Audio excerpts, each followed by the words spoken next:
10h-11h, le grand rendez-vous Europe 1. Avec Les Échos et CNews. Nicolas Barré, Damien Fleureau, Hélène Jouan. Pour revenir sur la laïcité, est-ce que vous avez l'impression que la laïcité recule dans certains territoires de la République? Elisabeth Badinter notamment s'en inquiète.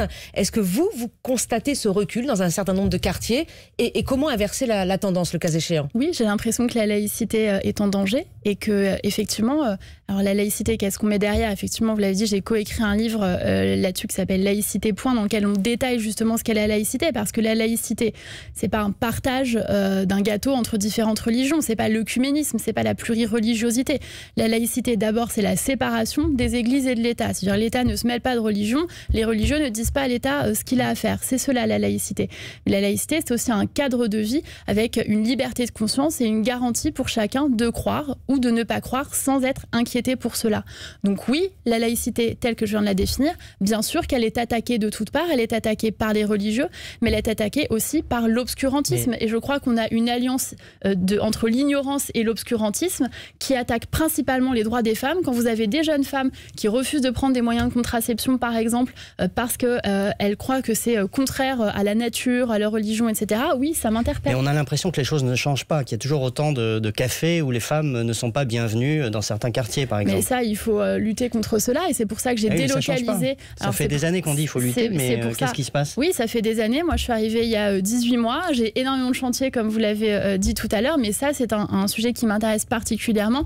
C'est pour cette raison que j'ai délocalisé mon cabinet à Trappes pendant 3 jours. Vous en avez tiré quels enseignements, justement? J'en ai tiré l'enseignement que, justement, il y a des endroits qui sont difficiles d'accès aux femmes ou que l'on prétend difficiles d'accès aux femmes. Je vous raconte une anecdote. Quand j'étais à Trappes, j'ai voulu aller au marché, saluer les femmes et les hommes qui étaient en train de faire leur marché.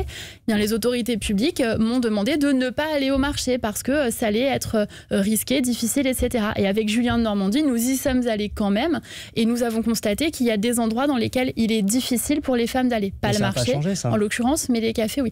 Ça n'a pas changé, c'est un travail de longue haleine. Il faut que toute la société se mobilise, il faut aider ces femmes. Et le président de la République aussi, doit-il prendre la parole, justement? Ça n'est pas, excusez-moi, je termine juste là-dessus, ça n'est pas, c'est trop facile de dire aux femmes qui habitent dans les quartiers, vas-y ma cocotte, va dans un café. Quand vous êtes toute seule et vous allez débarquer dans le café, vous êtes toute seule, il y a 15 types qui vont vous regarder de travers. Moi, je trouve que c'est trop facile de leur donner des leçons. Donc, c'est effectivement au pouvoir public de les accompagner et d'avoir un discours clair sur la mixité. C'est-à-dire que notre idéal républicain, c'est la mixité. Et c'est pour cela que moi, je m'oppose à toutes les décisions d'élus locaux de non-mixité, d'avoir des créneaux spécifiques pour les femmes dans les piscines, de dire qu'on va mettre les femmes d'un côté et les hommes de l'autre dans certains transports en commun. Je suis opposée à ça. C'est le contraire des valeurs de la République. La République, c'est comment femmes et hommes, on partage ensemble un même espace de vie, de travail, de transport, de loisirs.